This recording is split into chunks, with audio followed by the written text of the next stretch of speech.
ETV ప్రేక్షకులకి నమస్కారం. Triple detergent soap శుభమస్తు కార్యక్రమానికి స్వాగతం. ఈనాడు శుభమస్తు కార్యక్రమంలోని గ్రహఫల వంశంలో గ్రహాల యొక్క స్థితిగతులు, వాటి యొక్క శుభాశుభ ఫలితాల గురించి పరిశీలిద్దాం. అలాగే ఈరోజు 12 రాసుల వారికి ఏ సంఖ్యలు కలిసి వస్తాయి, రంగుల యొక్క ప్రాధాన్యత, ఏ దేవతల్ని పూజించాలి, ఎటువంటి దేవతాస్తుతులు పఠించాలి, ముఖ్యంగా 12 రాసుల వారు చేపట్టవలసినటువంటి కార్యక్రమాలు ఏమిటో కూడా పరిశీలిద్దాం. ముందుగా నేటి పంచాంగ వివరాలు. శ్రీ జయనామ సంవత్సరం, ఆషాఢ మాసం, దక్షిణాయనం, గ్రీష్మ ఋతువు. ఈరోజు ఆషాఢ అమావాస్య. శుభ ప్రయత్నాలకి పనికిరాదు. అలాగే వారం శనివారం లేదా శనివారం. ఈరోజు చేపట్టేటువంటి ఏకాదశి పూర్వక రుద్రాభిషేకం, అలాగే నువ్వుల దానం శని ద్వారా ఏర్పడేటువంటి ప్రతికూల పరిస్థితులను దూరం చేస్తుంది. నక్షత్రం పునర్వసు. ఈ పునర్వసు నక్షత్రంలో పుట్టేటువంటి వారికి గురు మహాదశతోటి ప్రారంభమవుతుంది. ప్రస్తుతం గురువు యొక్క స్థితి కర్కాటక క్షేత్ర స్థితి, ఉచ్చస్థితి అయినప్పటికీ గురు మౌఢ్యమి కాబట్టి ఆధిపత్యత శుభుడైనప్పుడు అనుకూల లగ్నాల్లో ఇది మంచి ఫలితాలని కలిగించడంలో సమర్థత కలిగి ఉంది. ఇక ఈరోజు 12 రాసుల వారికి ఏర్పడేటువంటి శుభాశుభ ఫలితాలను పరిశీలిద్దాం. ముందుగా మేషరాశి. ఈరోజు మేషరాశి వారిని పరిశీలించినట్టయితే ఆరోగ్యంలో ప్రతికూల పరిస్థితులు కొనసాగుతాయి. చేపట్టేటువంటి కార్యక్రమాల్లో మందత్వం కూడా కొనసాగుతుంది. వ్యాపార ప్రతిబంధకాలని ధైర్యంగా ఎదుర్కోలేకపోతారు. వృత్తి, వ్యాపార, ఉద్యోగ సంబంధిత కార్యక్రమాల్లో సామాన్య పరిస్థితులు కొనసాగుతాయి. వ్యాపార విజయాలకి చేపట్టేటువంటి కార్యక్రమాల్లో ఆటంకాలని చవిచూస్తారు. ఆరోగ్య విషయంలో ఖర్చులు బాగా పెరుగుతాయి. విదేశీ వ్యవహారాల్లో జాగ్రత్తతో కూడినటువంటి నిర్ణయాలు తప్పనిసరి. ఈరోజు మీ అదృష్ట సంఖ్య 8. నలుపు వర్ణం ప్రశాంతతను పెంచుతుంది. అనుకూల దైవం శ్రీ వెంకటేశ్వర స్వామి. ఈరోజు ఈ రాశివారు శ్రీ వెంకటేశ్వర స్వామిని దర్శించి నమస్కరించి పూజించడం ద్వారా గ్రహ ప్రతికూలతని దూరం చేసుకోగలుగుతారు. శ్రీ వెంకటేశ్వర స్వామికి చేసేటువంటి ఆధ్యాత్మిక పూజలు గ్రహ ప్రతికూలతని దూరం చేసి ఆర్థికపరమైనటువంటి అంశాల్లో బలాన్ని చేకూరుస్తుంది. ఆరోగ్య పరీక్షలు ఈరోజు మీకు మేలును కలిగిస్తాయి. ఈరోజు వృషభ రాశి వారిని పరిశీలించినట్టయితే ఆర్థిక ప్రయత్నాలు ఫలిస్తాయి. శత్రువులపై విజృంభించగలుగుతారు. నూతన కార్యక్రమాలను చకచకా పూర్తి చేయగలుగుతారు. ఆర్థిక సంబంధ బాంధవ్యాలు మెరుగవుతాయి. మానసిక ధైర్యం పెరుగుతుంది. చేపట్టేటువంటి కార్యక్రమాలపై ఏకాగ్రతను పెంపొందింప చేసుకోగలుగుతారు. కుటుంబ సఖ్యత కొనసాగుతుంది. వాహన సౌఖ్యం ఏర్పడుతుంది. వృత్తి, వ్యాపార, ఉద్యోగ సంబంధిత కార్యక్రమాల్లో ప్రతికూల పరిస్థితులను దూరం చేసుకోగలుగుతారు.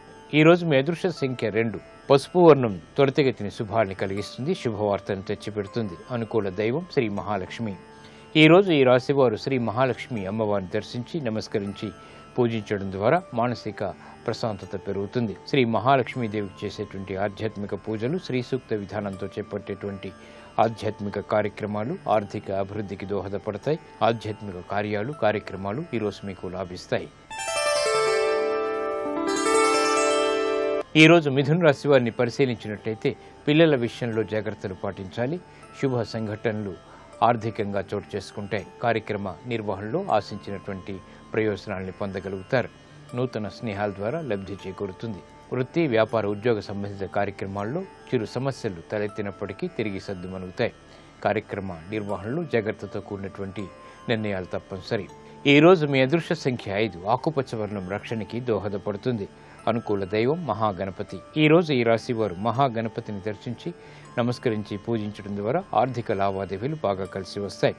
గణపతి ఉపనిషత్తు పఠనం ఈరోజు మీకు మేలును కలిగిస్తుంది. విదేశీ సంబంధిత లావాదేవీలు, సంభాషణలు ఈరోజు మీకు ఆర్థికంగా అనుకూలిస్తాయి. ఈరోజు కర్కాటక రాశి వారిని పరిశీలించినట్టయితే వాహన విషయాల్లో జాగ్రత్తలు పాటించాలి. ప్రయాణాల విషయంలో చిరు సమస్యలు తలెత్తుతాయి. స్థిరాస్తి సంబంధిత లావాదేవీల్లో కూడా ఆశించినటువంటి ప్రయోజనాల్ని వెంటనే పొందలేకపోతారు. వ్యయం ఎక్కువగా ఉంటుంది. ఆదాయం తగ్గుతుంది. ఆర్థిక క్రమశిక్షణ లోపిస్తుంది. ఆరోగ్య క్రమశిక్షణ కూడా లోపిస్తుంది. కార్యకలాపాల్ని సజావుగా పూర్తి చేయలేకపోతారు. గృహ సంబంధిత కార్యక్రమాల్లో ఆచితూచి నిర్ణయాలు తీసుకోవాలి. ఈరోజు మీ అదృష్ట సంఖ్య 4. నలుపు వర్ణం ప్రశాంతతను పెంచుతుంది. అనుకూల దైవం ఆంజనేయ స్వామి. ఈరోజు ఈ రాశివారు ఆంజనేయ స్వామిని దర్శించి నమస్కరించి పూజించడం శ్రేయస్కరం. ఆంజనేయ స్వామికి చేసేటువంటి ఆధ్యాత్మిక పూజలు ఈరోజు మీకు మానసిక ధైర్యాన్ని, బలాన్ని పెంచుతాయి.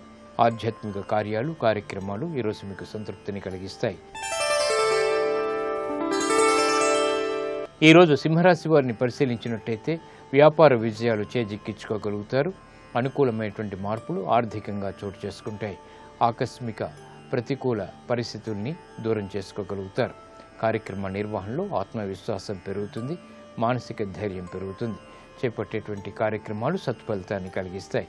విద్యా సంబంధిత వ్యవహారాలు సజావుగా పూర్తి చేయగలుగుతారు. కార్యక్రమ నిర్వహణలో ఏర్పడినటువంటి ప్రతికూల పరిస్థితుల్ని ధైర్యంతో ఎదుర్కోగలుగుతారు.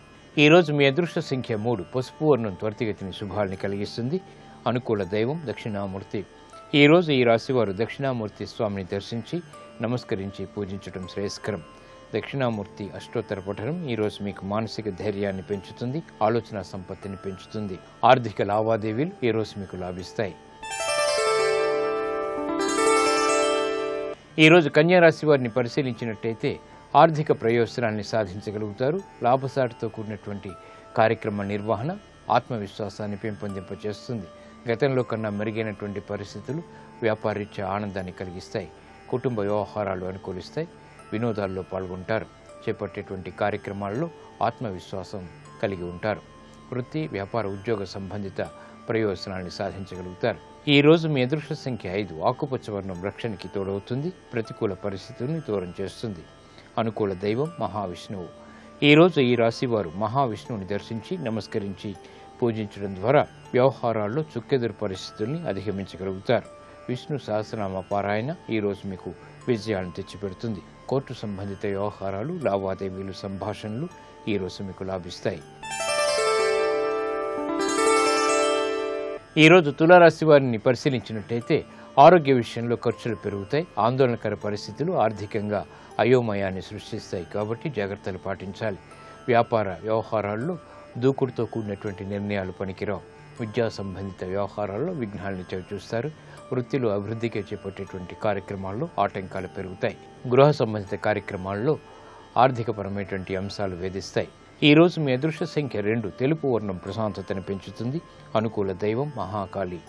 ఈరోజు ఈ రాశివారు మహాకాళి అమ్మవారిని దర్శించి నమస్కరించి పూజించడం ద్వారా గ్రహ అతి ప్రతికూలతని దూరం చేసుకోగలుగుతారు. మహాకాళి అమ్మవారికి చేసేటువంటి ఆధ్యాత్మిక పూజలు ఈరోజు మీకు మనోధైర్యాన్ని పెంచి విజయాన్ని దగ్గర చేస్తుంది. విద్యా ప్రయత్నాలు ఈరోజు మీకు ఊరట కలిగిస్తాయి. ఈరోజు వృశ్చిక రాశి వారిని పరిశీలించినట్టయితే ఆనందకర సంఘటనలు గృహంలో చోటు చేసుకుంటాయి. వినోదాల్లో పాల్గొంటారు. చేపట్టేటువంటి కార్యక్రమాల్లో ఆశించినటువంటి ప్రయోజనాలు దగ్గరవుతాయి. శారీరక శ్రమ అధికంగా ఉన్నప్పటికీ ఆర్థిక బలం పెంపొందింప చేసుకునేటువంటి అవకాశాలు దగ్గరవుతాయి. సంతృప్తికర సంఘటనలు ఆనందాన్ని కలిగిస్తాయి. వ్యాపార ప్రయోజనాల్ని సాధించగలుగుతారు. విద్యాబలం చేకూరుతుంది. కార్యక్రమ నిర్వహణలో ఆత్మవిశ్వాసం పెరుగుతుంది. ఈరోజు మీ అదృష్ట సంఖ్య 8. నలుపు వర్ణం ప్రశాంతతను పెంచుతుంది, ప్రతికూల పరిస్థితులను దూరం చేస్తుంది. అనుకూల దైవం శ్రీ వెంకటేశ్వర స్వామి. ఈరోజు ఈ రాశివారు శ్రీ వెంకటేశ్వర స్వామిని దర్శించి నమస్కరించి పూజించడం శ్రేయస్కరం. శ్రీ వెంకటేశ్వర స్వామికి చేసేటువంటి ఆధ్యాత్మిక పూజలు ఆర్థిక వ్యవహారాల్లో అనుకూలతను పెంపొందింపచేస్తుంది. వాహన విక్రయాలు వంటివి ఈరోజు మీకు అనుకూలిస్తాయి. ఈరోజు ధనుసు రాశి వారిని పరిశీలించినట్టయితే వ్యాపార ప్రతిబంధకాలని ఎదుర్కోగలుగుతారు. మానసిక ప్రశాంతత పెరుగుతుంది. చేపట్టేటువంటి కార్యక్రమాల్లో ఆత్మవిశ్వాసాన్ని కలిగి ఉంటారు. వ్యాపార ప్రయోజనాలను సాధించడానికి చేసేటువంటి ప్రయత్నాలు బాగా కలిసి వస్తాయి. విద్యాపరమైనటువంటి విషయాల్లో అనుకూలత ఏర్పడుతుంది. కుటుంబ సఖ్యత పెరుగుతుంది. ఆర్థిక నూతన కార్యక్రమాల్ని ప్రారంభించగలుగుతారు. ఆరోగ్యంలో కూడా మంచి మార్పులు చోటు చేసుకుంటాయి. ఈరోజు మీ అదృష్ట సంఖ్య 5. ఆకుపచ్చ వర్ణం రక్షణకి దోహదపడుతుంది. అనుకూల దైవం సుబ్రహ్మణ్య స్వామి. ఈరోజు ఈ రాశివారు సుబ్రహ్మణ్య స్వామిని దర్శించి నమస్కరించి పూజించడం ద్వారా ఆర్థిక ఒత్తిళ్లు బాగా తగ్గుతాయి. అవమానకర సంఘటనలు దూరమవుతాయి. వ్యాపార నిర్ణయాలు ఈరోజు మీకు లాభిస్తాయి.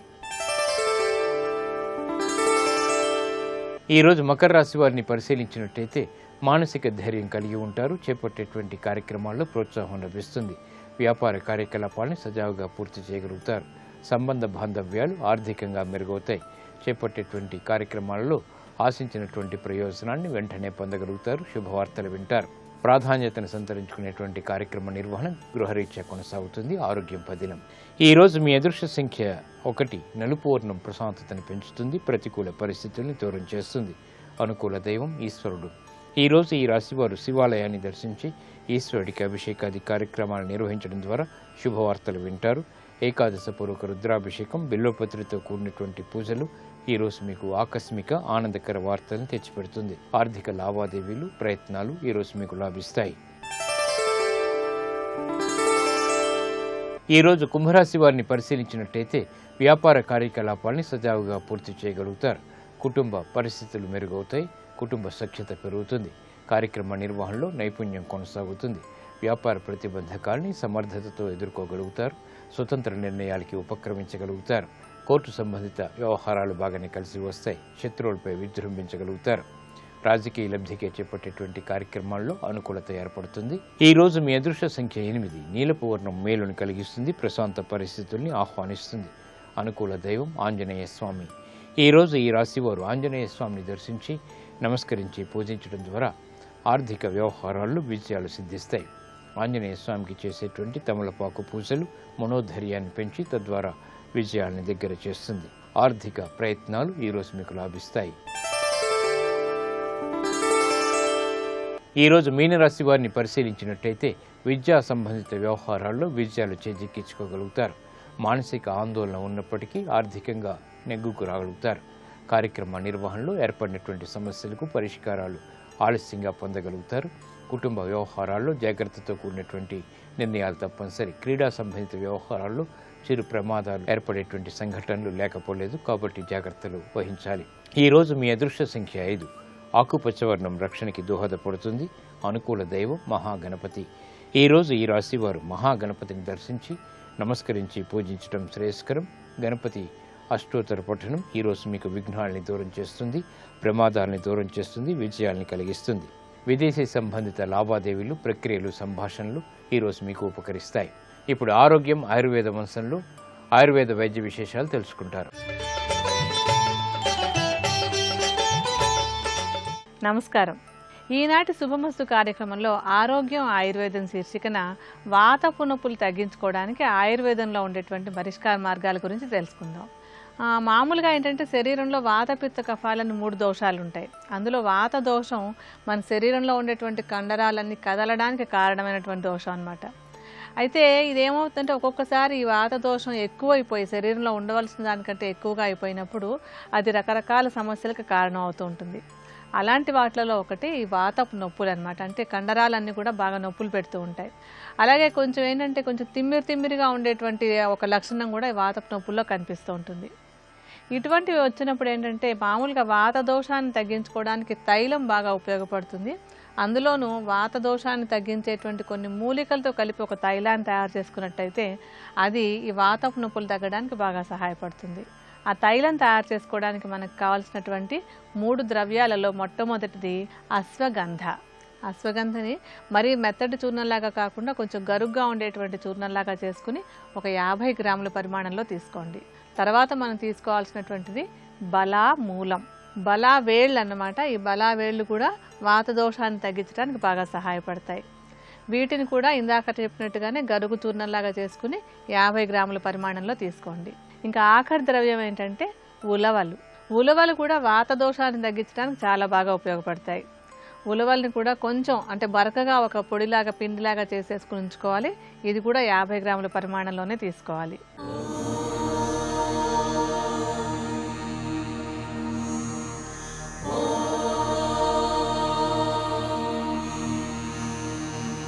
గురుర్బ్రహ్మా గురుర్విష్ణుః గురుర్దేవో మహేశ్వరః గురుః సాక్షాత్ పరం బ్రహ్మ తస్మై శ్రీ గురవే నమః.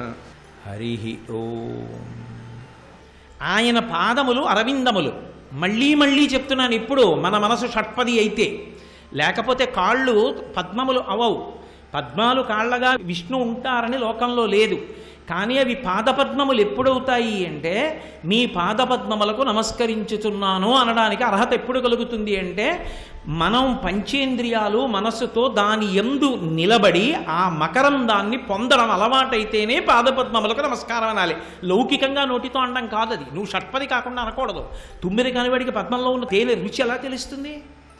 ఇప్పుడు అవి పద్మములు, నేను షట్పది అయ్యాను అనుకోండి. పోనీ మీరు షట్పది అయ్యారు. అయితే ఇప్పుడు ఆ పాదములలో ఏం దొరకాలి? అరవిందంలో తేనె దొరకాలి. ఏమిటి ఆ తేనె? తామర పువ్వులో అయితే తేనుంది. శ్రీపతి పాదారవిందములలో ఏముంది? దివ్యధునీమకరందే. ఇది శంకర భగవత్పాదుల ప్రజ్ఞ. అందుకని 3 నుంచి 1కి రండి అన్నాను. దివ్యధుని, ధుని అంటే సంస్కృతంలో నది అని అర్థం. గాలి చేత కదిలుతున్నటువంటి అలలతో తరంగములతో ప్రవహించుతున్నటువంటి నదీ స్వరూపానికి ధుని అని పిలుస్తారు. కాబట్టి దివ్యధుని మకరందే.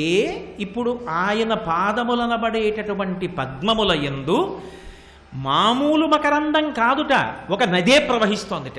ఏమిటా నది అంటే దివ్యధుని, దివ్యమైనటువంటి ప్రవాహం. అది ఎందుకని దివ్యమైన ప్రవాహం అంటే అది లౌకికంగా వచ్చినటువంటి నది కాదు, అది దివ్య ప్రవాహం. అన్ని నదులు భూలోకంలో చెప్తాం, ఒక్క మందాకిని ఆకాశగంగ పైలోకంలో ప్రవహిస్తూ ఉంటుంది. అలా ప్రవహించడానికి కారణం మామూలుగా పుట్టినది కాదు, ఎవరో ఋషి తపస్సు చేస్తే వచ్చింది కాదు ఆ నది. ఆ దేవనది రావడానికి ఒక కారణం ఉంది. శ్రీ మహావిష్ణువే ఒకప్పుడు వామనమూర్తిగా వచ్చారు. అదితి కోరిక తీర్చడానికి బలిచక్రవర్తి దగ్గర రాజ్యం పుచ్చుకొని మళ్ళీ ఇంద్రుడికి రాజ్యం ఇచ్చేయడానికి వచ్చినప్పుడు బ్రహ్మచారి రూపంలో వచ్చారు. వచ్చి 3 అడుగుల నేల కావాలోయ్ అన్నారు.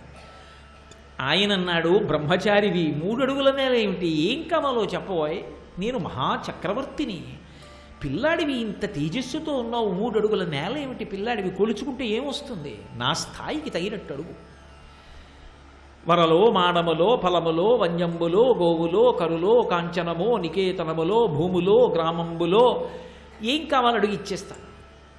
ఆయన అన్నాడు, నాకెందుకయ్యా అవన్నీ అక్కర్లేదు, ఒంటివాడ నాకు 1-2 అడుగుల మెరయుంబు సొమ్ము మెరయొల్లా కోర్కెతీర బ్రహ్మ కూకటి ముట్టెదా ధనకుతుక సంద్ర ధనవేంద్ర ఇస్తానంటున్నావుగా సంతోషంగా. 3 అడుగులు ఇమ్మని లేదు, పోతన గారి చమత్కారం. 1-2 అడుగుల, 1 అడుగుతో భూమి ఒక లోకంతో స్వర్గలోకం కొలుస్తా, 3 అడుగులు ఎత్తి మీద పెడతా. 1-2 అడుగుల మెరయుంబు సొమ్ము మెరయొల్లా, నాకెందుకయ్యా అవన్నీ, 3 అడుగులు చాలు. సరే ఏదో పెద్ద కథ నడిచిందనుకోండి, సరే ఏదైనా ఇది సనాతన ధర్మానికి జీవం. ఇచ్చేటటువంటి వాడు ఎవడుంటాడో వాడు పుచ్చుకున్నవాడికి నమస్కారం చేస్తాడు, అంతేకాని పుచ్చుకున్నవాడు ఇచ్చిన వాడికి నమస్కారం చేయడు. అయ్యా నాకు ఇచ్చారండి చాలా సంతోషం అండి అనే ఇచ్చిన ఆయనకి నమస్కారం చేయరు. ఎందుకనంటే ఇక్కడ నీ దగ్గర ఉంది, ఏమిటి ఉపయోగం, శరీరం వదిలిపెట్టాక ఏమవుతుంది, ఇక్కడ ఉన్నది ఇక్కడ, నీ జీవుడు. కానీ అమెరికా వెళ్ళేవాడు తన దగ్గర ఉన్న డబ్బుని స్టేట్ బ్యాంక్లో ఫారిన్ ఎక్స్చేంజ్ కౌంటర్కి వెళ్ళి డాలర్ల కింద మార్చుకున్నట్టు ఇక్కడ నీకున్న దాన్ని పుణ్యంగా మార్చుకోవాలి అంటే విష్ణువే ఎదురుగుండా ప్రతిగ్రహీతగా రావాలి. ఆయనకు గొడుగిచ్చావు, వచ్చే జన్మలో నువ్వు ఎండ దెబ్బ తినకుండా కాపాడబడతావు. ఒక పుచ్చుకున్న వాడికి పంచెల్ చాప్ ఇచ్చావు, వచ్చే జన్మలో నీకు బట్టకి లోటు లేకుండా ఉంటావు. ఆర్తితో ఉన్నవాడు ఉన్నాడు, వాడు విష్ణువు ఆ రూపంలో వచ్చాడు, పట్టెడు అన్నం పెట్టావు, వచ్చే జన్మలో నీకు అన్నానికి లోటు లేకుండా ఉంటుంది. అందుకే కాదు ఏమీ పెట్టని చేతికి నేను ఎలా పెట్టనని అడిగింది శంకరులు ప్రార్థన చేస్తే కనకధారలో దరిద్ర బ్రాహ్మణ విషయంలో లక్ష్మీదేవి. కాబట్టి ఇప్పుడు విష్ణువే ఎదురుగుండా వచ్చి నాకున్నదాన్ని పుణ్యంగా మారుస్తున్నారు. ఈ పుణ్యం నేను పైలోకాలకు వెళ్ళడానికి పనికొస్తుంది, ఉత్తర జన్మలలో జీవుడి అనుగ్రహానికి పనికొస్తుంది.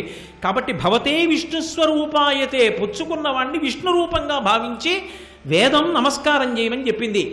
ఆ మంత్రం ఎలా ఉందో దాన్ని యథాతథంగా పోతన గారు తెలుగు పద్యంలోకి తీసుకొచ్చారు. అది ఆయన గొప్ప. వచ్చినటువంటి వాడు పొట్టివాడు వామనమూర్తి, ఆ వామనమూర్తిని కాళ్ళు కడిగి దానం చేయాలి, మామూలుగా దానం చేయడం కాదు. అందుకే రమ్మా మానవకొత్తమ లిమ్మ నీ వంచితమ్ము లేదనకిత్తుంచమ్మ అడుగుల ఇటురా నిమ్మ కడుగంగ వలయు నేటికి తడయం. ఏది కుడికాలు, ముందు కుడికాలు కడగాలి. ఏది బంగారు పళ్ళెంలో కుడికాలు పెట్టి కడుగుతాను, ముందు 2 కాళ్ళు పెట్టి కడగడం కాదు, ముందు కుడి పాదం కడగాలి. నేను కుడి పాదం కడుగుతాను, గండపెండేరం వేస్తే ఎడం పాదానికి వేయాలి. అందుకని కుడి పాదం పెట్టు కడుగుతాను అంటే ఆయన పాదం ఇలా పెట్టారు, పెడితే ఏదో వింధ్యావళి నీళ్లు పోసింది, ఆయన కాళ్ళు కడిగాడు, కాళ్ళు కడిగి ఇప్పుడు ఇచ్చేశాం అన్నాడు. విప్రాయ ప్రకట వ్రతాయ భవతే విష్ణుస్వరూపాయతే తత్ప్రామాణ్య విధే త్రిపాదస్య ధరణిం దాస్యామియంచున్ క్రియాక్షిప్రుండై ధనుజేశ్వరుండు వడుగుంచేసాచి పూజించి బ్రహ్మప్రీతమ్మని ధారబోసి భువనం ఆశ్చర్యము పొందగా. భువనాలు ఆశ్చర్యపడిపోయేటట్టుగా బ్రహ్మప్రీతం అని ఇస్తే ఎవరి కోసం అంటే ఈశ్వర ప్రీతి కొరకు ఇచ్చేస్తున్నారు. కొలుచుకోవద్దు, వెంటనే వామనమూర్తిని కొలుచుకోమన్నారు. యజమాని భూమిని కొంటే తన కాలుతో తొక్కి చూసుకోవాలి, లేకపోతే అమంగళం. అందుకని 3 అడుగులు ఇప్పుడు వామనమూర్తి కాళ్లతోటే కొలుచుకోవాలి. ఆయన ఏం చేశాడు, ఇంతంతై వటుడింతయై బరుయుతానింతయ్య భోవీధిపై అంతైతో మండలగ్రమణ కల్లంతై ప్రభారాశిపై అంతై చంద్రునకంతయై ధ్రువునిపై అంతై మహర్వాటిపై అంతై సత్యపథోన్నతుండగుచు బ్రహ్మాండంత సంవర్ధియై. అంతా అంతా అంతా పోతన గారి నుడికారం కింద అలాగే ఉండిపోయింది జాతి మాట తీరులో. అంత వాడైపోయి అంతా కొలిచేశాడు. ఈ కొలిచేసేటప్పుడు చమత్కారం జరిగింది. కొలవడం అంటే దేంతో కొలుస్తారు? పాదంతో కొలవాలి, పైన కొలవాలి. అందుకని ఆయన ఏం చేశాడు? పాదం ఇలా వెడుతోంది, అన్ని లోకాలకి వెళ్ళి కొలిచేస్తోంది. కొలిచేస్తుంటే బ్రహ్మగారు మంచి సమాధిలో ఉన్నాడు, ఆయన ధ్యానంలో ఉన్నాడు. అయ్య బాబోయ్, విష్ణుపాదం రా, అంతటా వస్తోందిరా, కొలుస్తోందిరా, నమస్కరించండిరా అని అందరూ గబగబా పరిగెత్తుకొచ్చారు. పరిగెత్తుకొచ్చి చూస్తుంటే కోలాహలం, ఆ ఉత్సాహంలో గట్టిగా మాట్లాడారు. బ్రహ్మగారు సమాధిలోంచి ఉలిక్కి పడ్డాడు. ఎందుకు రా అంత అరుస్తున్నారు అన్నాడు. ఎందుకు అరుస్తానంటే మీ నాన్నగారి పాదం వస్తోందన్నారు. కొడుక్కో ధర్మం ఉంది. తండ్రి వీధిలోకి వెళ్ళి ఇంటికి వస్తే చెంబుతో నీళ్లు ఎట్టుకొచ్చి నాన్నగారు కాళ్ళు కడుక్కోండి అనాలి, తను కడగాలి, కనీసం చెంబుతో నీళ్ళు ఇవ్వాలి. అపార్ట్మెంట్లో ఉంటే నియమానికి మినహాయింపు ఉంటుందేమో నాకు తెలియదు. కాబట్టి పాపం ఇప్పుడు విష్ణుమూర్తి పాదం వస్తోందంటే పాదం ఒకటి ఆయన ఒకటి నేటి. అయ్యా మీరు మీ పాదం మా ఇంట్లో పెట్టాలండి అంటారు. మీ పాదం మా ఇంట్లో పెట్టాలండి అంటే నేను ఎక్కడున్నానో అక్కడుంటే కాలు చాపనేది అని అర్థం కాదు. మీరు మా ఇంటికి రండి అని దాని అర్థం. పాదం వస్తోంది అంటే నాన్నగారు వస్తున్నారు, కొడుకు ఏం చేయాలి? గబగబా వెళ్ళి కాళ్ళు కడగాలి. అందుకని ఆయన ఏం చేశాడు? జననీ జన్మభూమిశ్చ స్వర్గాదపి గరీయసి. అది దేశం గొప్పతనం అండి, అది ఇప్పటిది కాదండి. బ్రహ్మగారట ఇప్పటికీ నేను ఏదైనా రైల్లో వస్తుంటే తెల్లవారుజామునైతే ఏలూరు స్టేషన్ దగ్గర బయటికి వచ్చి ఓసారి చెప్పులు ఇప్పేసి కిందకి దిగో నమస్కారం పెట్టి, వీడు పిచ్చాడా విర్రాడా ఏమిటి ప్లాట్ఫామ్కి నమస్కారం పెడుతున్నాడని ఎవడేమనుకున్నా ఓ నమస్కారం పెట్టి మళ్ళీ చటుక్కుని రైలు ఎక్కేస్తుంటాను. అది నా తల్లి తర్వాత తల్లి లాంటిది. అక్కడ పుట్టాను, పెరిగాను. ఆ ఏలూరు గడ్డ చూస్తే అంత సంతోషం, ఆ మట్టి చూస్తే అంత సంతోషం. మా అమ్మ ఒడికి, మా అమ్మ కట్టి విప్పిన చీరతో కుట్టిన బొంతకి, ఏలూరు మట్టికి నాకు భేదం లేదు. కాబట్టి ఆ బ్రహ్మగారు మొట్టమొదటి ఏం చూశాడంటే, తన పుట్టిల్లెద పొమ్మటంచునదుడు తన్నాభిబంకేరుహంబు నిరీక్షించి నటించి ఉన్నత పదంబున్గాంచి తత్పాద చేచనముంజేచ కమండలూదకములం చల్లించి తత్తోయముల్ వినివీధిన్ ప్రవహించదేవనదిగా విశ్వాత్మ కీర్తి ప్రభన్. ముందన్నట్ట ఆ బొడ్డులోంచి వచ్చిన తామర పువ్వు చూసేట. ఏలూరు చూస్తే నేను మురిసిపోయినట్టు, రే నేను పుట్టిన ఇల్లు రాయిది అన్నట్ట. తను పుట్టిన ఊరు, తన పుట్టిన ఇల్లు చూసుకుని ఎంత మురిసిపోతాడో అలా తన పుట్టిల్లెద పొమ్మటంచునదుడు తన్నాభిపంకేరుహంబు నిరీక్షించి నటించి ఉన్నత పదంబున్గాంచి పైకొస్తున్న పాదం చూసి మా నాన్నగారి కాలు రాయిదని చెప్పి గబగబా తన కమండలంలో నీళ్లు పోసి కడిగాడు. అది బ్రహ్మకమండలంలో నీరు. వినువీధిన్ ప్రవహించే దేవనదిగా విశ్వాత్మ కీర్తి ప్రభన్. దేవతలకి దివు శబ్దంలోంచి వస్తుంది, దివ్యధుని. మకరందే, ఆ పాదం పద్మమైతే ఎప్పుడు నా మనసు షట్పదైతే అందులోంచి జాలువారుతున్న గంగ నాకు దర్శనం కావాలి. నేను ఇలా తల ఉంచి ఆ పాదం మీద నేను తల ఉంచి ఇలా పైకి తీస్తే నా నుదురేదో తడిసిపోయిన భావన కలగాలి నాకు. పువ్వులోంచి తేనెలా ఆయన పాదంలోంచి నది ప్రవహిస్తోంది. ఏమి శంకర భగవత్పాదులండి, ఏమి భావనా సౌకుమార్యం, ఏమి భక్తి మహానుభావుడిది. మనకి అందించడం శంకరులకు శంకరులే సాటి. దివ్యధునీ మకరందే పరిమళ పరిభోగ సచ్చిదానందే. మామూలుగా భోగము అంటే అనుభవించడం, పరిభోగము అంటే మళ్ళీ మళ్ళీ మళ్ళీ మళ్ళీ అనుభవించాలనేటటువంటి కోరిక కలగడం. ఆయన పాదములకుట ఒక పరిమళం ఉంటుందిట. పరిమళం అంటే నేను ఇందాక మీతో మనవి చేశానే, అంతకు ముందు కొన్ని పదార్థములు అలదబడ్డాయి, దానికి సహజంగా కొంత సువాసన ఉంది. ఇప్పుడు ఈ రెండూ కలిస్తే వచ్చేటటువంటి సువాసన ఏం చేస్తుందంటే మత్తెక్కించేసి మళ్ళీ మళ్ళీ మళ్ళీ మళ్ళీ అనుభవించాలనిపిస్తుంది. దానికి పరిభోగం అని పేరు. అందుకే పరిభోగ రంగనాయక స్వామిని ఓ పేరు రంగనాథుడికి. అటువంటి పరిమళ పరిభోగ సచ్చిదానందే, అది ఘనమైంది, రూపం పొందింది. సత్తు చిత్తు ఆనందములే విష్ణు అయ్యే. అటువంటి విష్ణుస్వరూపము ఏదైతే ఉందో ఆ పాదము, ఆ అరవిందమున్నదే పద్మం. అందులోంచొస్తున్న పరిమళం ఉందే, ఆ పరిమళం మత్తెక్కిపోతుంది. నిజంగా కూడా ఓ లక్షణం ఉంటుందండి, మీరు ఎప్పుడైనా చూశారో లేదో. విచ్చుకోకుండా ఉన్నటువంటి పద్మాన్ని తీసుకొచ్చి మీరు అందులో ఇలా తల పెట్టారనుకోండి, చల్లగా తగులుతుంది. అందుకే శంకరాచార్యుల వారు దృశాద్రాఘీయస్యాదరదళిత నీలోత్పల రుచ దవీయంసం దీనం స్నపయ కృపయా మమపి శివే అంటారు. దానికి చల్లతనం, నల్లటి కాంతి ఉంటాయి ఆ నల్లతామరకైతే. ఆయన పాదములు మరి అలాగే కదా ఉంటాయి. దాని మీద తల పెడితేట అందులోంచి సువాసనలు మత్తెక్కిపోయేటట్టుగా వస్తాయిట. ఎక్కడదా వాసన అంటే ఆయన పాదానికి గంధం రాశారండి, ఆయన పాదానికి కస్తూరి రాశారండి, ఆయన పాదానికి ఏదో పువ్వులు పూజ చేశారండి అందుకు సువాసన వచ్చిందండి. కాదు, అసలు ఆయన పాదాలకి సువాసన సహజ సిద్ధంగా ఉంది. సర్వం శ్రీ ఉమామహేశ్వర పరబ్రహ్మార్పణమస్తు. స్వస్తి. ఒకసారి కానీ నువ్వు ధ్యానంలో ఆ స్వామి పాదములను అనుభవించడం నేర్చుకున్నావా, పరిభోగ సచ్చిదానందే, జీవితంలో వదలడం. అటువంటి స్వామి నువ్వేమి ఇవ్వలేవు.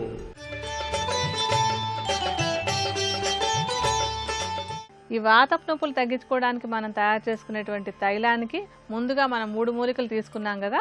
అవేమేంటి అశ్వగంధ, బల, ఉలవలు. ఈ మూడింటికి కూడా 4 రెట్లు అంటే సుమారుగా ఒక 600 మిల్లీలీటర్ల పరిమాణంలో మేక పాలు కానీ ఆవు పాలు కానీ కలుపుకోవాలి. ఈ పాలు కూడా వాతాహారంగా బాగా పనిచేస్తాయి. అలాగే పాలతోటి పాటుగా ఒక 600 మిల్లీలీటర్ల పరిమాణంలో నువ్వుల నూనె కూడా తీసుకోవాలి. నువ్వుల నూనె వాతపు నొప్పులు తగ్గడానికి బాగా సహాయపడుతుంది. అలాగే మనం చేసుకునేటువంటి ఈ మూలికల అన్ని గుణాలు కూడా, ఈ ఔషధ గుణాలన్నీ కూడా ఈ నూనెలోకి రావడానికి బాగా ఉపయోగపడుతుంది. ఆ తర్వాత ఈ ఔషధం తయారీకి మనం వీటన్నింటికి అంటే సుమారుగా ఒక 2.5 లీటర్ల పరిమాణంలో నీటిని కలపాలి. 2.5 లీటర్ల నీరు కూడా పోసిన తర్వాత వీటన్నింటినీ బాగా కలిపేసి పొయ్యి మీద ఒక మందంగా ఉండేటువంటి గిన్నెలో పెట్టి సన్నటి మంట మీద నెమ్మదిగా కాగనివ్వాలి. ఎంతసేపు కాగాలంటే మొత్తం నీరంతా ఎగిరిపోయి కేవలం నూనె మాత్రమే మిగిలేలాగా కాచుకోవాలి. ఆ మిగిలినటువంటి నూనెని వడపోసి ఉంచుకుని ఎక్కడైతే నొప్పుల సమస్య ఉందో ఆ భాగం మీద నెమ్మదిగా మృదువుగా మసాజ్ చేసుకుంటున్నట్టయితే కనుక ఈ వాతపు నొప్పులు తగ్గడానికి తైలం చాలా బాగా సహాయపడుతుంది. ఆయుష్ని పెంచుకోవడానికి, ఆరోగ్యంగా జీవించడానికి ఆయుర్వేదంలో చెప్పినటువంటి జీవన విధానంలోని కొన్ని ముఖ్యాంశాలని రేపటి శుభమస్తులో తెలుసుకుందాం.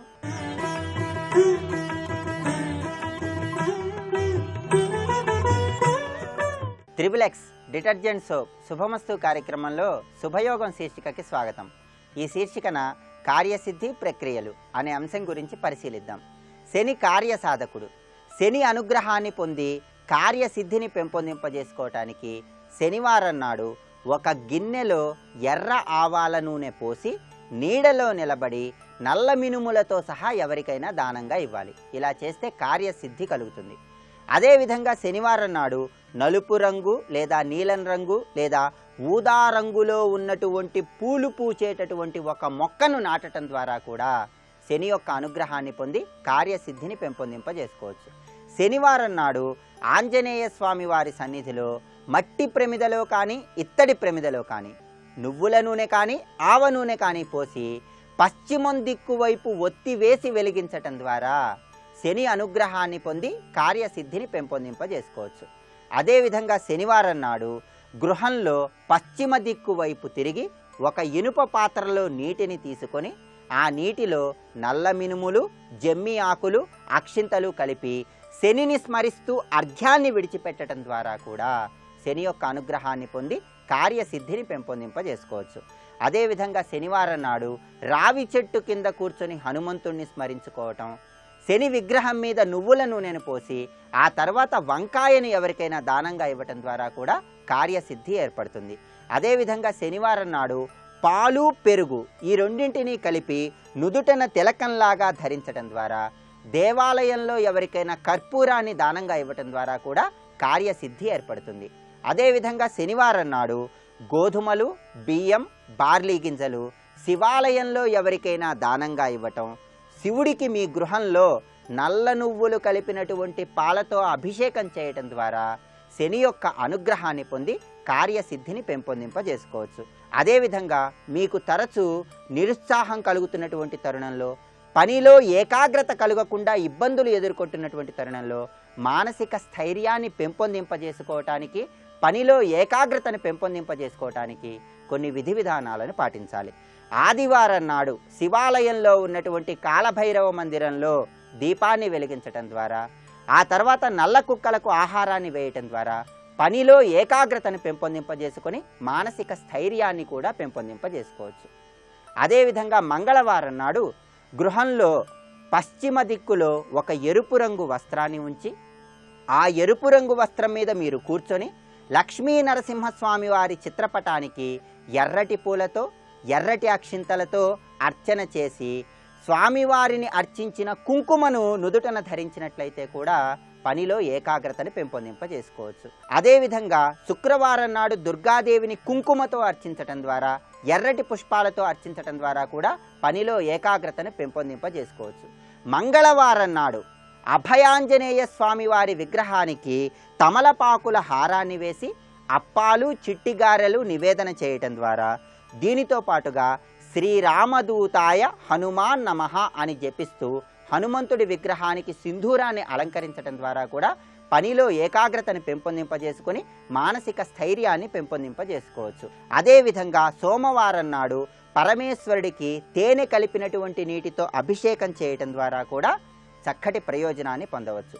బుధవారం నాడు విష్ణుమూర్తికి పాలలో అటుకులు వేసి నానబెట్టి కొబ్బరి బెల్లం కలిపి నివేదన చేయటం ద్వారా కూడా పనిలో ఏకాగ్రతను పెంపొందింపజేసుకుని మానసిక స్థైర్యాన్ని పెంపొందింపజేసుకోవటానికి అవకాశం ఎక్కువగా ఉంది. ఇంకా కార్యసిద్ధికి సంబంధించిన మరిన్ని ప్రక్రియలను గురించి వచ్చే శనివారం శుభమస్తు కార్యక్రమంలో శుభయోగం శీర్షికన తెలుసుకుందాం. రేపటి శుభమస్తు కార్యక్రమంలో శుభయోగం శీర్షికన జ్యోతిష శాస్త్రానికి సంబంధించిన అనేక ఆసక్తికరమైనటువంటి విశేషాంశాలను గురించి పరిశీలన చేద్దాం.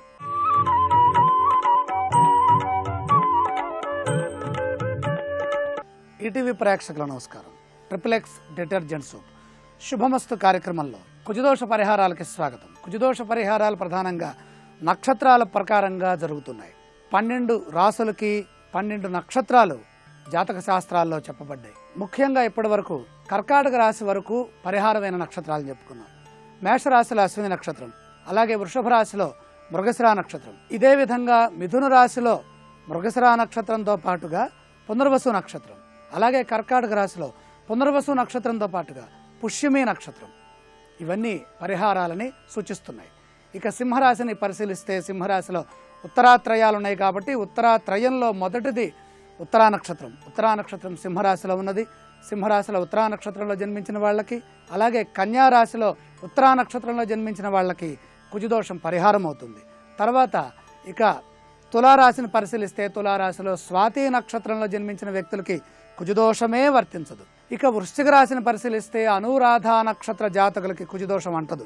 అలాగే ధనుస్సు రాశిని పరిశీలిస్తే ఉత్తరాత్రయంలో 2వ నక్షత్రమైనటువంటి ఉత్తరాషాఢ అక్కడ ఉన్నది కాబట్టి ధనుస్సులో ఉత్తరాషాఢ నక్షత్ర జాతకులకి, అలాగే మకరంలో ఉత్తరాషాఢ నక్షత్ర జాతకులకి కుజదోషం వర్తించదు. ఇక శ్రవణ నక్షత్ర జనితులు అంటే మకరంలో శ్రవణ నక్షత్ర జాతకులకి కుజదోషం పరిహారం అవుతుంది. ఇక వారుణ నక్షత్రమైనటువంటి శతభిష నక్షత్రంలో జన్మించినటువంటి కుంభరాశి జాతకులకి కూడా కుజదోషం వర్తించదు. ఇక మీనరాశిని పరిశీలిస్తే ఉత్తరాత్రయంలో చివరిదైనటువంటి ఉత్తరాభాద్ర నక్షత్ర జాతకులకి, అలాగే రేవతి నక్షత్ర జాతకులకి కుజదోషం పరిహారం అవుతుంది. ఈ విధంగా 12 రాశులకి 12 నక్షత్రాలు చెప్పారు. ఇందులో అత్యధికంగా శని ఆధీనంలో ఉన్నటువంటి పుష్యమి, అనురాధ, ఉత్తరాభాద్ర నక్షత్ర జాతకులకి కుజదోషం సంపూర్ణంగా పరిహారం అవుతోందని మనకు అర్థమవుతుంది. అలాగే మేషరాశిలో కుజుడు యొక్క స్వక్షేత్రము, అలాగే వృశ్చిక రాశిలో కుజుడు యొక్క స్వక్షేత్రము ఉండటం చేత మేష వృశ్చికాలకి ప్రధానంగా అశ్విని, అనురాధ నక్షత్ర జాతకులకి విశేషమైనటువంటి శుభ ఫలితాలున్నాయి. ఇంకా కుజుడికి ఉచ్చరాశి అయినటువంటి మకరంలో శ్రవణ నక్షత్రము, అలాగే ఉత్తరాషాఢ 2, 3, 4 పాదాలలో జన్మించినటువంటి వ్యక్తులకి కుజదోషం ఏ విధంగా కూడా బాధించదు అని శాస్త్రరీత్యా మనకి అర్థమవుతుంది. కుజదోష ప్రభావము బృహస్పతి నక్షత్రమైనటువంటి గురు నక్షత్రం, పునర్వసు నక్షత్రం, బృహస్పతి అధిష్టాన దైవంగా ఉన్నటువంటి దేవత అధిష్టాన దైవంగా ఉన్నటువంటి పుష్యమి నక్షత్రం. బృహస్పతి ప్రథమం జాయమానః తిష్యన్ నక్షత్రమభిసంబభూవ. బృహస్పతి ఆధీనంలో ఉన్నటువంటి పుష్యమి నక్షత్రం, బృహస్పతి దశని పొందినటువంటి పునర్వసు నక్షత్ర జాతకులకి కుజదోషం ఏ విధంగా కూడా బాధని కలిగించదు. నక్షత్ర రీత్యా దోషములు లేనటువంటివి. ఈ నక్షత్రాల్లో ఉన్నప్పుడు ద్వితీయ స్థానంలో ఉన్నటువంటి దోషం చతుర్థ, సప్తమ, అష్టమ, ద్వాదశ ఈ విధంగా ఏర్పడేటటువంటి ఏ దోషము, దోషం ఎన్ని విధాలని చెప్పుకున్నా 3 విధాలు: జన్మ, వివాహ, ఆవర్తన కాలే. కుజదోషం మాత్రం 3 విధాలుగా ఉంటుంది. మరి అన్ని దోషాలు 3 విధాలుగా ఉండవా? అన్ని దోషాలు 3 విధాలుగా ప్రవర్తిల్లుతాయని శాస్త్రంలో చెప్పల. ఆవర్తన సమయంలో అంటే రజోదర్శన ప్రాప్తి సమయంలో ఏర్పడేటటువంటి నక్షత్రము, ఆ రోజున ఉన్నటువంటి లగ్నము, ఆ రోజున ఉన్నటువంటి వారము, సమయము, వీటిపైన కుజ ప్రభావం ఉంటుంది. ఈ కుజ ప్రభావం అనుకూలంగా ఉండాలి అంటే కుజదోష పరిహారం చేసుకోవాలి. కుజదోష పరిహారాలు ప్రకృతి సిద్ధంగా ఏ విధంగా అవుతున్నాయి అనే దాన్ని పరిశీలించినప్పుడు ఈ నక్షత్రాల్లో జన్మించడం వల్ల స్వతసిద్ధంగా సహజంగా ప్రకృతి పరంగానే పరిహారములు జరుగుతున్నాయి అని శాస్త్రవచనం. ఆ శ్లోకాన్ని మరొకసారి చూద్దాం. తిస్యశ్రవణ మైత్రాణి శీర్షే స్వాతీచరేవతి ఉత్తరాత్రయ అదితే అశ్విన్యాం వారుణే ఏవం 12 వృక్షేషు కుజదోషో న విద్యతే. ఈ 12 నక్షత్రాలకి కుజదోషము ఉండదు. అలాగే ఇంకా ఎక్కడ కుజదోషం ఉండదు, కుజదోషము లేనటువంటి సందర్భాలేంటి అని పరిశీలన చేస్తే రాశి మైత్రం యథాయాతి గణైక్యం వా యదా భవేత్ అథవా గుణబాహుల్యే భౌమదోషో న విద్యతే. రాశి మైత్రం యదా యాతి, జాతకంలో ఏ విధంగా రాశి మైత్రి బలంగా ఉంటుందో అలాగే గణైక్యం వా యదా భవేత్, దేవ రాక్షస మనుష్య అనే గణకూటములు ఏవైతే ఉన్నాయో ఆ గణకూటములు వివాహ పొంతనలో కలిసినప్పుడు అంటే రాక్షస గణానికి రాక్షసగణం, మనుష్య గణానికి మనుష్యగణం, దేవగణానికి దేవగణం ఏకగణంలో ఉండాలి వధూవరులు ఇరువురు కూడా. అలాగే రాశి మైత్రిలో వధూ రాస్యాధిపతికి వరరాస్యాధిపతికి మైత్రీ బంధం ఉండాలి. అలాగే గుణబాహుల్యం ఎప్పుడైతే అథవా గుణబాహుల్యే భౌమదోషో న విద్యతే, గుణములు 18 కంటే ఎక్కువ ఎప్పుడైతే వస్తాయో 36కి దగ్గర ఎప్పుడైతే ఉంటాయో అప్పుడు భౌమదోషో న విద్యతే, కుజదోషం అనేది ఉండదు, కనపడదు అని చెప్పడం జరిగింది. ఈ విధంగా జ్యోతిష్ శాస్త్రంలో దోషము ఎన్ని విధాలుగా చెప్పబడిందో దోష పరిహారాలు కూడా అన్ని విధాలుగా ఉన్నాయి. ఆయా మార్గములని మనం పరిశీలించి వివాహం చేసుకుంటే అద్భుతమైన శుభ ఫలితాలు వస్తాయి అని శాస్త్రవచనం. రేపటి శుభమస్తు కార్యక్రమంలో మరిన్ని కుజదోష పరిహారాల గురించి తెలుసుకుంటూ ఏ రాశిలో జన్మించడం వల్ల కుజదోషం ఉండదో పరిశీలన చేద్దాం. ఇప్పుడు ఆరోగ్యం యోగా అనే శీర్షికన అనారోగ్య సమస్యల నివారణకై ఉపకరించే కొన్ని యోగాసనాలని పరిశీలన చేద్దాం. దృఢమైన శరీర కండరాలు పొందడానికి ఉపకరించే వీరభద్రాసనం ఆచరణా విధానం. మన శరీరంలో ముఖ్యమైన కండరాల సంఖ్య 707. వీటిలో 70 కండరాలు ముఖ్యమైనవి. ఈ 70 కండరాల్లో 3 ముఖ్యమైనవి. అవి సూర్య, చంద్ర, సుషుమ్న నాడులు. మన శరీర ఆకృతి, ఆరోగ్యం, సౌష్ఠవం శారీరక కండరాలపై ఆధారపడి ఉంటుంది. శారీరక కండరాలు పటుత్వంతో ఉండటం వల్ల వయసు మీద పడినా ఆ ఛాయలు వ్యక్తులలో అంతగా కనిపించవు. శారీరక కండరాలు దృఢంగా ఉండడానికి ఆసనాలు ముఖ్య భూమిక పోషిస్తాయి. వీటిలో వీరభద్రాసనం ఒకటి. నేలపై నిల్చుని కుడికాలిని కుడిపక్కకు చాపాలి. మరో కాలు ఎల్లాకారంలో చాపాలి. 2 చేతుల్ని సమాంతరంగా చాపాలి. దృష్టిని ముందుకు సారించాలి. ఈ ఆసనాన్ని నిత్యం సాధన చేయటం వల్ల శారీరక కండరాలు బలోపేతమవుతాయి.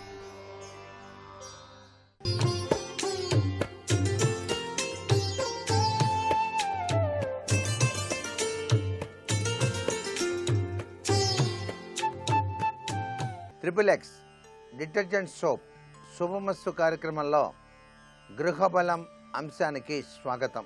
వాస్తుశాస్త్రరీత్యా అపార్ట్మెంట్లు నిర్మించుకునేటువంటి వాళ్ళు కానివ్వండి, కొనుగోలు చేసేటువంటి వాళ్ళు కానివ్వండి, ముందు రోడ్డు ఉండేటువంటి వీధి గేటు ఉచ్చస్థానంలో ఉన్నదా లేదా అనేది చూసుకోవాలి. ముఖ్యంగా వీధి గేటు ఉచ్చస్థానంలో ఉండేటట్టుగా ఉండాలి.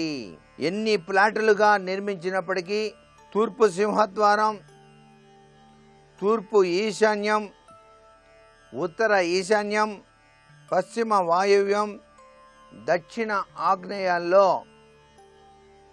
ద్వారములు ఉంచాలి. అపార్ట్మెంట్లలో నైరుతి పడక, ఆగ్నేయం వంట, వాయవ్యం లెట్రిను బాత్రూములు, ఈశాన్యం వరండాలకు అధిక ప్రాధాన్యత ఇవ్వాలి అనేటువంటి విషయాన్ని గుర్తుపెట్టుకోవాలి.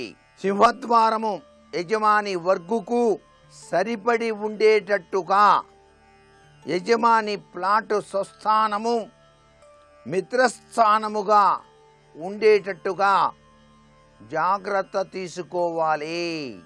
అపార్ట్మెంట్లో పిల్లర్లు లావుగాను గోడల మందం తక్కువగాను నిర్మిస్తున్నారు నేడు.